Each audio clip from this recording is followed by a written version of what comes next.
Ani pracharine nirvishesha shunyavadi paschatya deshatarine Namo Mahavadanyaya Krishna Prema Pradayate Krishnaya Krishna Chaitanya Namne Gauratvishe Namaha He Krishna Karuna Sindho Dina Bandho Jagatpate Gopesha Gopika Kantha Radha Kanta Namosute Tapta Kanchana Gaurangi Radhe Vrindavaneshwari Vrishabhanu Sute Devi Pranamami Hari Priye Vancha Kalpatarubhya Kripa Sindhubhya Evacha Patitanam Pavanebhyo Vaishnavebhyo Namo Namaha Jai Shri Krishna Chaitanya Prabhu Nityananda Shri Advaita Gadadhar Srivasadi Gaura Bhakta Vrinda Hare Krishna Krishna Krishna Hare Hare Hare Rama Rama Rama Hare Hare Hare Krishna.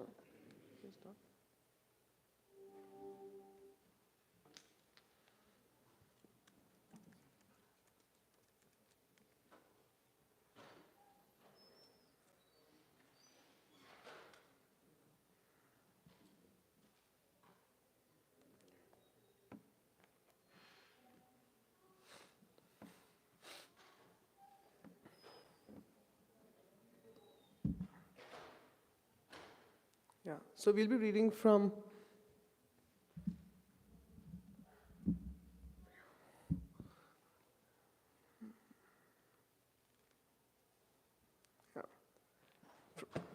chapter 12 of Bhagavad Gita, verse 13 and 14. You can all repeat after me. Adveshta sarva bhutanam maitrah karuna evacha nirmamo nirahankaraha samadukka sukakshami santushta satatam yogi yatatma dhrida nischayah mayarpita mano buddhir yo mad bhakta same priyaha.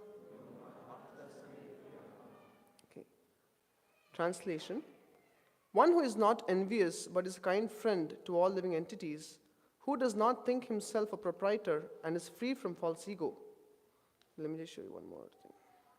Here. Yeah, it's underlined here.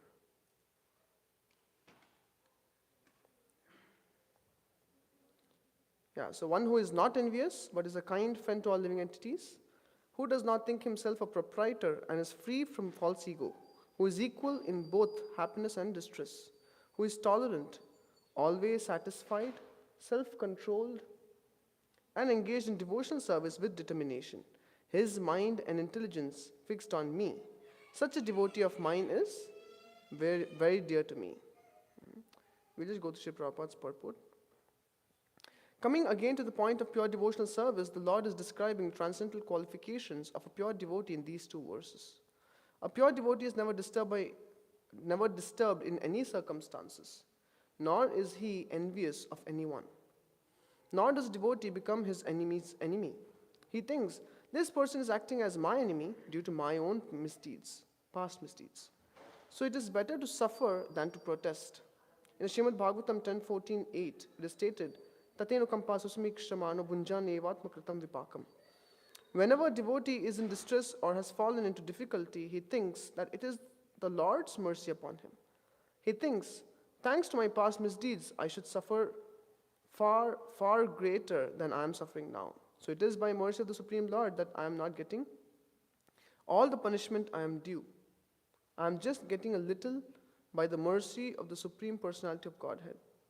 Therefore, he is always calm, quiet, patient, despite many distressful conditions. A devotee is also kind to everyone, even to his enemy. Nirmama means that a devotee does not attach much importance to the pains and trouble pertaining to the body, because he knows perfectly well that he is not the material body. He does not identify with the body. Therefore, he is freed from the conception of false ego and is equipoised in happiness and distress. He is tolerant. He is satisfied with whatever comes by the grace of the Supreme Lord. He does not endeavor much to achieve something with great difficulty. Therefore, he is always joyful. He is completely perfect mystic because he is fixed in the instructions received from the spiritual master. And because his senses are controlled, he is determined. So this is our highlight for today. Because his senses are controlled, he is determined. He is not swayed by false arguments because no one can lead him from the fixed determination of devotional service. He is fully conscious that Krishna is the eternal Lord, so no one can disturb him. All these qualifications enable him to fix his mind and intelligence entirely on the Supreme Lord. Such a standard of devotional service is undoubtedly very rare. But a devotee becomes situated in that stage by following the regulatory principles of devotional service. Furthermore, the Lord says that such a devotee is very dear to him, for the Lord is always pleased with all his activities in full Krishna consciousness. Yeah, see, Santushta Satatam Yogi Yatatma Dridha Nishchayaha. So this is what I was thinking of focusing on. So I would first of all like to welcome all of you for our Sunday Feast program. This is just a small attempt to present the Bhagavad Gita and its valuable instructions Krishna spoke to Arjuna 5,000 years ago. So Dridha Vrataha means determination or willpower. Let me see if I can keep it like this. So you see, can anyone recognize the picture on the right? Who is it? Dhruva. Yeah. So Dhruva actually stands in Srimad Bhagavatam for determination because he was only 5 years old, but he was still determined. So we see in this world, in every field of life, there is a need for willpower or determination. So once upon a time, it's a true story from the Puranas, a small bird, a sparrow, had laid eggs on the shore of a beach. And as it went away in search of some food, it saw that when it came back, it saw that the eggs weren't there. It was very much driven by anxiety. And later it understood that actually the ocean had taken the eggs. And the ocean laughed loudly and said, "My dear sparrow, what can you do? Because you're so small and I'm so huge. I can deal with you any way I want to deal with you. You can do nothing about it." So therefore, when the ocean challenged the sparrow said, "My dear ocean, do not underestimate my strength. If I wish, I can drink you up right now," he said. How many of you think it's possible for the sparrow to drink up the ocean? Anyone? Of course not. The sparrow cannot drink the ocean because it's so tiny. But seeing the determination of the sparrow, Garuda, who is the traveling vehicle of Lord Vishnu, he heard this challenge and he immediately came to the spot. And then he told the ocean, "If you do not give the eggs back to the sparrow, I will drink you up." And now the ocean understood that Garuda is mighty enough to drink up the ocean, and therefore it gave the eggs back. It teaches a valuable lesson that in our life, without willpower, we cannot attain anything. We cannot achieve anything. See? So you see, these are some examples from our daily, from our life. This is Terry Fox, who actually ran, of course he had one broken leg, and he ran across Canada. And he actually ran from east to west across Canada to spread awareness of cancer research. Of course, he died, but later on, the impact he had, today there are millions of people who are participating in marathon, and there's so millions of dollars funds collected for cancer research. And this is J.K. Rowling. How many times did she fail? 13 times. Her book was rejected, Harry Potter series. And the 14th time she succeeded. So just imagine if 13th time she gave up, what would have happened? Of course, for devotees, nothing would have happened. You see, and this is, can anyone guess? Yeah, Edison. We grew up with this story that he tried, he failed 999 times, and 1,000 times he got it. He could actually make the bulb because he was always getting the filament wrong. So in this way, we see in life we always need willpower.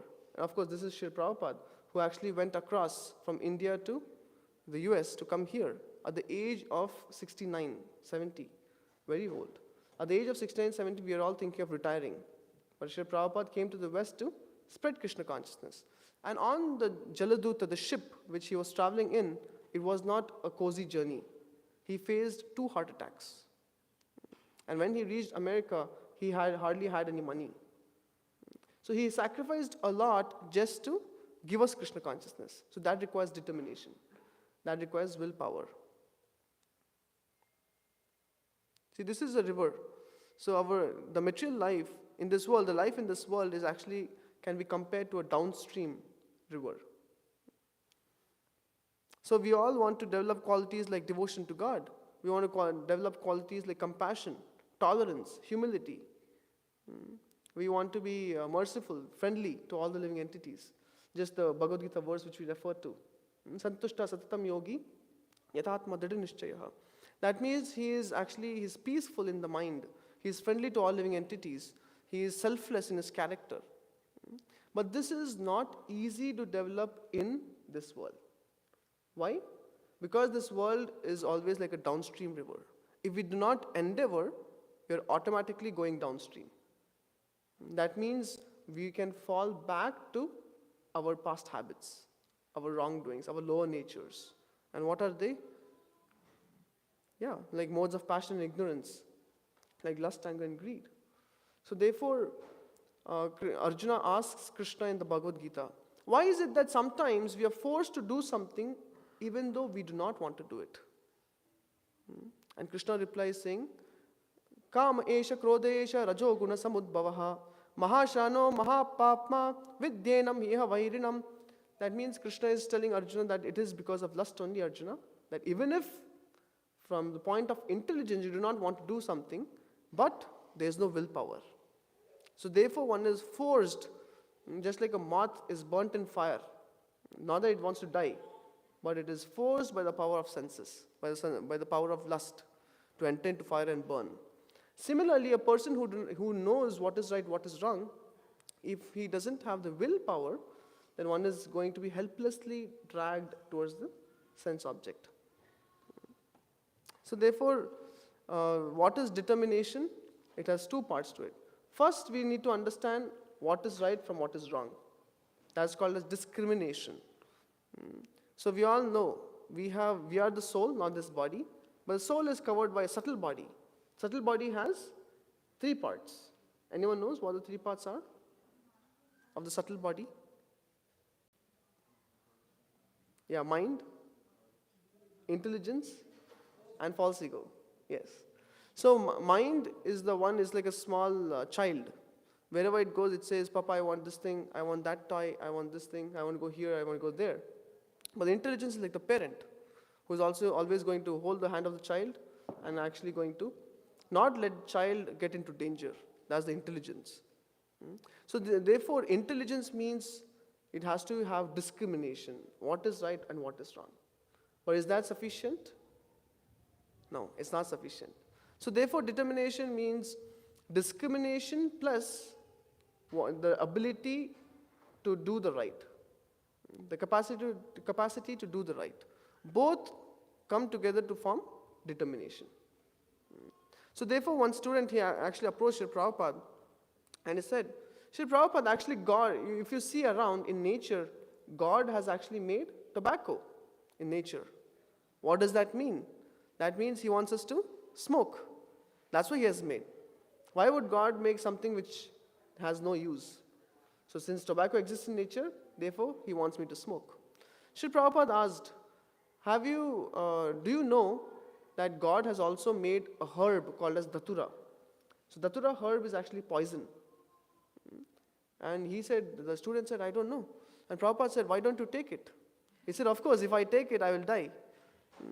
So therefore, then Prabhupada said, similarly, God has made some things which are bad for us. He has given us some things which are good for us. And on top, he has also given us intelligence to choose. Not that everything in nature is meant for us. Isn't it? If we do not employ the intelligence, then the intelligence will rust. Later on, we'll be accustomed not to use intelligence. And therefore, Prabhupada said, one person went to Prabhupada and said, Prabhupada, what if I do not have determination? He said, with all humility, with all honesty, he said, then you're no better than an animal. Why? In India, we often see on the streets they have these food carts selling vegetables. Sometimes a bull wandering on the street just helplessly is drawn towards a cabbage and he starts chewing on the cabbage. The owner of the food cart immediately takes out a stick and whacks the bull. The bull takes a turn and goes away. And later on, again it sees the cabbage and again it comes. It doesn't have thinking power. It doesn't have determination.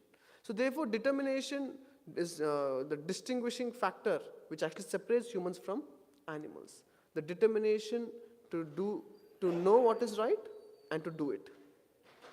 That is actually a distinguishing factor. So many a times when I go to universities and talk to students, many a times they ask questions. Prabhu, I want to study well, but what happens is I take out my book, but I have no determination to study. I want to do a lot in this world, but I have no determination. I feel lethargic. I feel weak. My mind is wandering all over. It's all over the place, as they say. So we can understand one thing. One thing is which is very important to understand. What is the reason for weak mind or lack of willpower? Before I continue, would anyone like to say? Raise your hand and say. What do you think? Yes, from there. Sorry? Okay, lack of practice. Lack of mental exercise. That's what you said? Yeah. Okay, thank you. Anything else? What do you think is the reason for weak willpower or weak mind? Oh, yes? Lack of faith in God. Okay, thank you. Yes, Mataji? Lack of sleep. I know some people who only sleep 3 to 4 hours and they're doing big things. Yeah. Getting used to a state of complacency. Very good. That's one level deeper. Yes? Because we don't know why we are doing this stuff. Very good. Because we are not aware of the importance of the goal. Or we don't know the goal. Yes? Sense of purpose is not there. Thank you. Lack of strong belief. In what? In the goal, in what you're practicing. Okay, thank you. So, similar to the first, this thing. Yes, at the end. Mindset. Sorry? Mindset. Okay, they don't have the right mindset. Okay. They don't have focus. Okay. Very good. One more? Anyone wants to say? Okay, here, yeah. Lack of trust in oneself. Very good. Actually, all of you are right. Okay, last one we'll take. Lack of spiritual knowledge. Very good. Of course, I'm not going to ask you for explanation, but I'll accept the comments. All of you are right. We'll see what actually leads to weakening of willpower. You see, before I run the slideshow, as you study the Bhagavad Gita, you will find Arjuna, initially, how is he? Very confident. He tells Krishna that, my dear Krishna, take my chariot in the middle of the battlefield and place it in between so that I can see who all have assembled to fight with us. Why? Prabhupada writes in the purport, because he wanted to understand who all have assembled and devise a strategy. He wanted to devise a strategy, so he was very confident to fight. But as Krishna, with a smile, he took Arjuna to the middle of the battlefield. He told Arjuna, just see who all have assembled. Whom did Arjuna see? He saw Dronacharya, his guru, his teacher. He saw Bhishma, his great-grandfather. He saw his brothers, cousins. He saw his cousins' sons. So all his relatives, friends, so many people had assembled on the opposite side. Just imagine, say you are working for the government and your boss tells you, as a police, in police force you're working, and your head, someone who is above you, he tells you, please shoot this guy because he has committed a murder, something legal. And you see, who is this guy? Say it is your own relative. Can you do it? Very difficult. So this is the situation Arjuna was put in. So when he came face to face with his attachments, he who was so confident in the beginning, it is explained in the Bhagavad Gita that his bow was started slipping from the hand. He was he was actually the hope of Pandavas. It is said when he went to Indra, he impressed Indra and got weapons. He impressed Shiva and got weapons. Wherever he went, there was only one word in his dictionary. It is called as victory. There is no failure. Such a person who was filled with self-confidence, when he saw his attachments, what happened? His mouth started to dry up. His mind started reeling. He's an expert archer, but his bow started slipping from the hand. And with all despair, he actually gave up the hope of fighting and sat down on the chariot. And then he was, of course, there was no possibility of Arjuna fighting. He gave all excuses to Krishna. Krishna patiently heard. And then he finally said, Karpanya dosho pahata svabhava prichami tvam dharma samudha cheta yasya yasya nishchitam bruhi tanme shishyasteham shadimam tvam prapannam. He told Krishna, my dear Krishna, I am not able to understand what is right, what is wrong. Dharma samudha means I am bewildered about my duty. So you please accept the position of my teacher and I become your disciple and you instruct me. From there on, the second chapter onwards, Krishna instructs the Bhagavad Gita. So there, Krishna explains to Arjuna about how this whole world is working. In one of those sections, Krishna also explains about willpower, determination. You see here. So what is this? Not just a bee, it is a drone bee. The power of a drone bee is it can actually drill through the bark of a tree. It's that powerful. But when this drone bee comes close to a particular lotus flower, which has a lot of fragrance, because it gets intoxicated, and the nature of the lotus flower is it blooms in the daytime and it closes up at night. So this drone bee, which is so powerful that it can drill through the bark of a tree, being intoxicated by the fragrance of the lotus, it just sits there. And as the lotus closes up, it loses all its strength that it cannot even pierce through the petal of the lotus. And you'll observe when you see that lotus in the daytime, as the lotus flower again blossoms, there are so many dead bees inside. This is an elephant. How are elephants captured? Actually, elephant is not very easy to capture because it's a huge animal. But a she-elephant is placed at a point, and in front of her a deep ditch is dug and it's covered over with leaves. When the elephant sees the she-elephant, it runs with great speed to get in touch with the she-elephant. As it goes closer to she-elephant, not knowing about the plan, about the trap, it just falls inside and it is starved for many days. That's how it is trapped.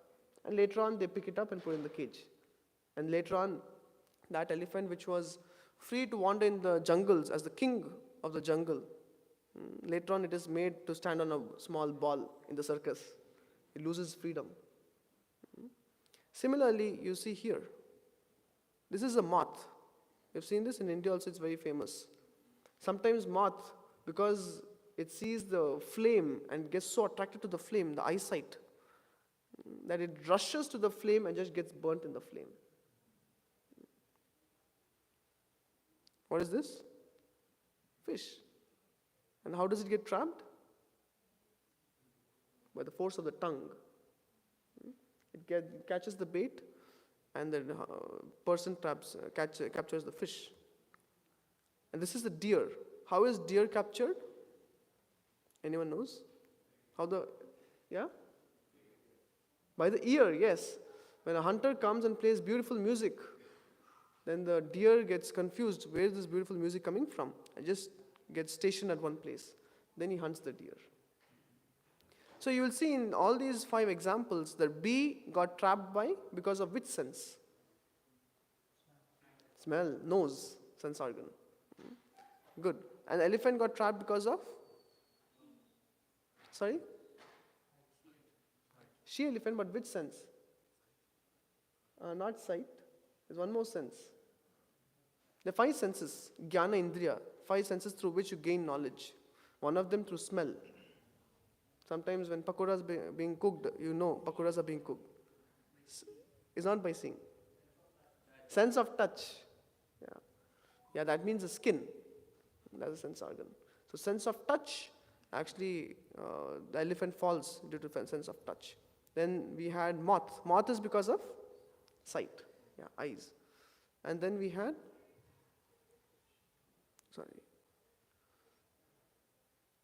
then the fish. Fish because of taste, tongue. And finally we have the deer because of ears. So each one of these animals, species, you'll find they have one sense organ very strong because of which they fall. But we have how many sense organs strong? All the five. So therefore for us it's even more difficult. So what happens? You see, this boy is in shock. He didn't know all five senses are strong for us. Eyesight, the sense of smell, taste, the sense of touch and hearing. All are strong. Yeah. So therefore you see in,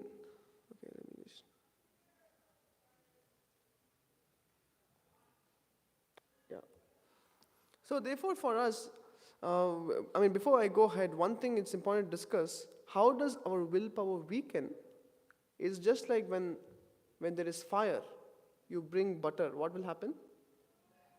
It will melt. Okay, now if suppose I tell you the butter was kept in a refrigerator for 1,000 years, and now you bring it in front of fire, what will happen? Melt. What if I keep it for 10,000 years? Still it will melt, isn't it? So therefore, similarly, when sense organ comes in touch with the sense object, what happens? Sense organ becomes weak. That's what happened to Arjuna. Arjuna was very strong and confident till the time he came with his attachment of sense object. That was his relatives. Say Bhima was, instead of taking Arjuna, Krishna became the charioteer of Bhima and he took Bhima ahead. Then nothing would have happened.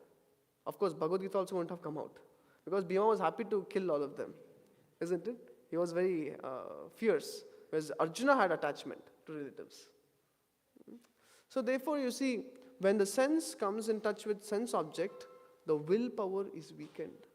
Sometimes a person who keeps eating what he likes, say someone is fond of gulab jamun. How many of you like gulab jamun? Very few, not many. I think you don't know gulab jamun. We'll have it one of the days. So gulab jamun, if you keep having gulab jamuns, so whenever a gulab jamun comes in front of you, you take it. Second time it comes in front of you, you take it. Third time it comes in front of you, you take it. When fourth time it comes, you can think that I won't take, but what will happen? You take it. So why? Because the mind is programmed to now only take it. So what is happening? Because of repeated contact between sense and sense object, the willpower is being lost. In the same way, sometimes you see in Google search, sometimes you search for something. Say you are looking for Bhagavad Gita. Later on Bhagavad Gita. So instead you are typing something else before, starting with B. Multiple searches of the same word. So next time when you want to search for Bhagavad Gita and you type in B, what will come? The previous search, isn't it? So similarly, our repeated search leads, the Google understands this is what this fellow wants. Similarly is the working of the mind. Sometimes because we feed the mind some things, every time a sense object comes, we say yes to it. Then next time, automatically it becomes a default action to say yes. So now if you want to say no, it's 10 times harder to say no because you have given into it. So therefore, willpower is weakened when we give into sense objects. And therefore, in the Bhagavad Gita 12, 13, 14, which we read initially, it is said, person who is dear to me, Krishna says, one of the qualities is sense control. It's not a dangerous word. Like in my home in India, sometimes I would say, when I started reading Bhagavad Gita, I would use the words like Vairagya. They say, don't speak such dangerous words. It's not a dangerous word, it's reality. Vairagya, death, these are all realities of life.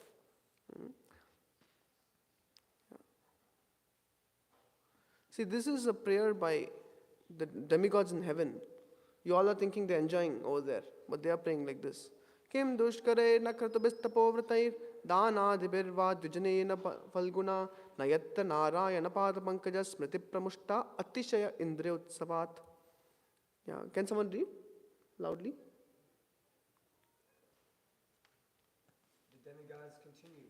After performing the very difficult task of executing Vedic ritualistic sacrifices, undergoing austerities, observing vows, and giving charity, we have achieved this position as inhabitants of the heavenly planet. But what is the value of this achievement? Here we are certainly very engaged in material sense gratification, and therefore we can hardly remember the lotus feet of Lord Narayana. Indeed, because of our excessive sense gratification, we have almost forgotten his lotus feet. Yeah. Why? Because they have lost willpower now. So now they have to put 10 times more effort to remember because of over engaging. See, this is Chataka bird. It's one of the species of cuckoo species. So Chataka bird, the specialty of Chataka bird is it doesn't drink water from this earth. Whatever has touched the surface of the earth, it doesn't drink. What does it drink? Only the pure drop from the sky. Therefore, in India, you would find Chataka birds always coming right before monsoon season. So if you happen to see Chataka birds, you can understand monsoon season is coming. Rain is about to shower now. That's the specialty of Chataka bird. And it is determined to stay there waiting for that drop of rain, even if there are thunderstorms. Even if there is lightning, there is dangers around it. But it's always determined for that small drop of water. Similarly, we can compare that small drop of water to devotional service to Krishna. That devotional service to Krishna is so rare, is not found anywhere else. It's not found in abundance. Rather, it's very pure, it's uncontaminated, and a devotee of Krishna is so determined that he waits for that one drop, and he's satisfied with that. He doesn't look down for other securities, for other insurance policies. He's happy with the insurance policy of the lotus feet of Krishna. So similarly, there are dangers which Chataka bird undergoes. So that can be considered to be the dangers we also have to undergo sometimes. Not danger, but we also have purification. Say you are taking nice feast, one item is burnt, tolerate. Correct, no? That's purification. Sometimes you come in touch with devotees. Then when you come in touch with devotees, some devotees sometimes they may speak in a way which we may not like. What we have to do? Tolerate as purification.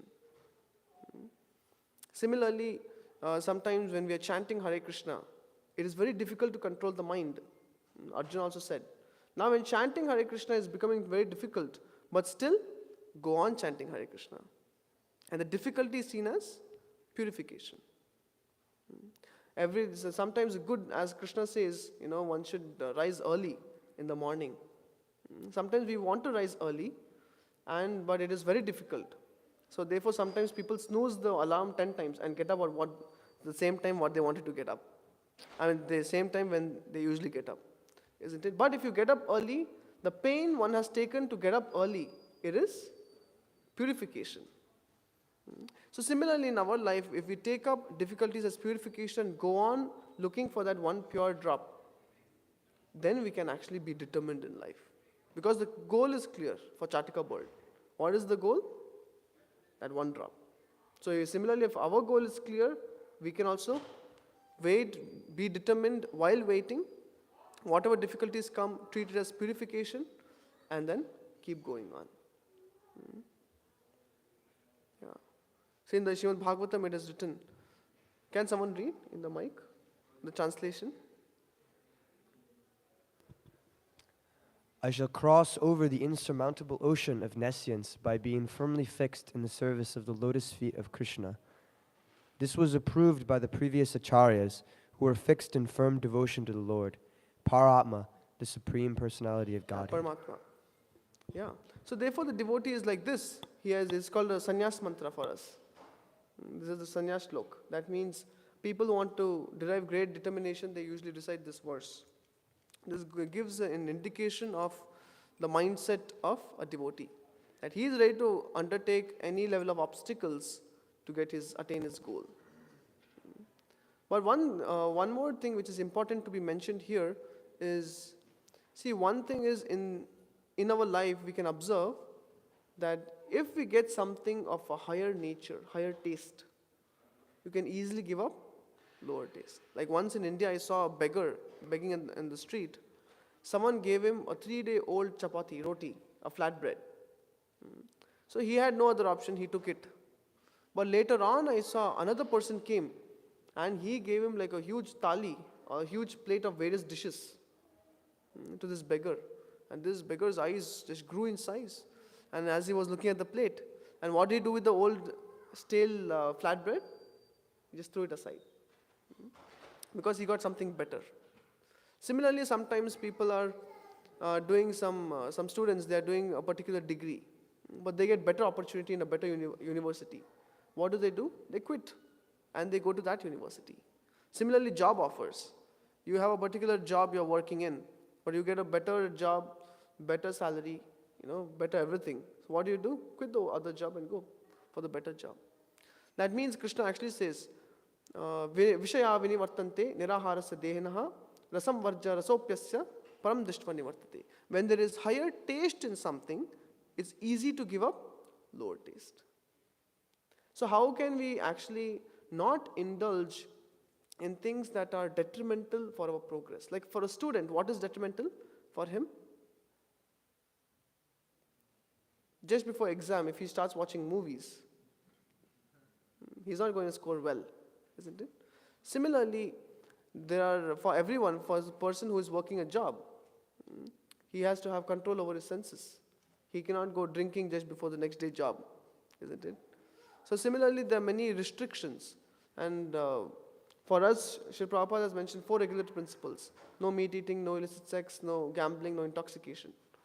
It's austerity. But if we look at the goal, at what we are going to get is nothing. It's like the stale chapati. So if you're going to get, if I tell you, please give me $100, how many of you will give me $100 if I just ask for it? Anyone here? Okay, one will. Only one will give. But if I tell you, if you give me $100, but in return I'll give you $1 million, how many will give me $100 now? Okay, not many. Some are still thinking, they're holding on to the $100. Better to give it, you're going to get $1 million, isn't it? So therefore, if there is a promise of something much higher, not just a promise, even the experience is that of higher. Like you're engaged in chanting and dancing. Srila Prabhupada said, what is the process of Krishna consciousness? Chanting, dancing and feasting. You don't have to be a degree holder to do this. Anyone can do it. From a small child to an old man. And Prabhupada says even animals like Hanuman did it. Birds like Garuda did it. So anyone can practice Krishna consciousness. So why not take it up? The philosophy is wonderful. Prasadam is wonderful. Association of gentlemanly people, that's wonderful. So why not take it up? Take up the Krishna consciousness wholeheartedly. So therefore, if we actually look at the goal and have the focus on the goal, understanding that this is actually going to give me a higher taste, then to give up something of lower nature, of lower value, it's very easy. So therefore, if we, first of all, we need to identify what the goal is, understand what the goal is, then also understand that there are some austerities attached to that goal, to attain that goal. No pain, no gain. I'll end with this one example. Say there is a race between a Ferrari and, I don't know if there's any Maruti here, but say a Toyota, normal, a sedan, Toyota sedan, and a scooty, a two-wheeler scooty, which if you race 3 of them to a finish line, which one is bound to win? Ferrari. And which will come second? Toyota. Say Toyota. And what will win? And scooty has of course no chance of victory. Now say the scooty is fully determined. It's fully determined. But can it win? No. But in spiritual circle, the equation changes. If one, just like the sparrow, how much ever the sparrow is determined, can it drink up the ocean? It's not possible. But because it befriended the Garuda, Garuda could drink it up. Similarly, if the scooty is determined in a spiritual setting, then an helicopter can come from the top, pick up the scooter and take it to the finish line. Then who will win?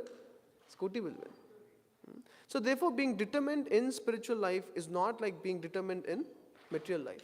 We can take up vows, we can take further steps in spiritual life, and what Krishna does, you take one step, Krishna takes 1,000 his steps. And his steps are huge, like Vaman Dev's steps. So therefore it becomes very easy to practice spiritual life, especially in this day and age, where we have got access to all the Vedic literatures in English. We have devotees who are practicing and who can teach it to us. And chanting of Maha Mantra is the process to attain perfection. There are no hard and fast rules. Anyone can chant. And chanting, dancing and feasting is the process.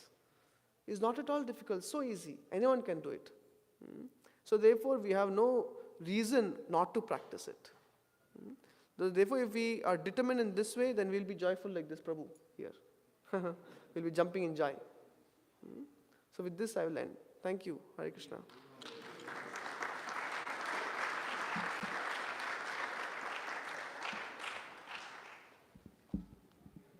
Any announcements or what?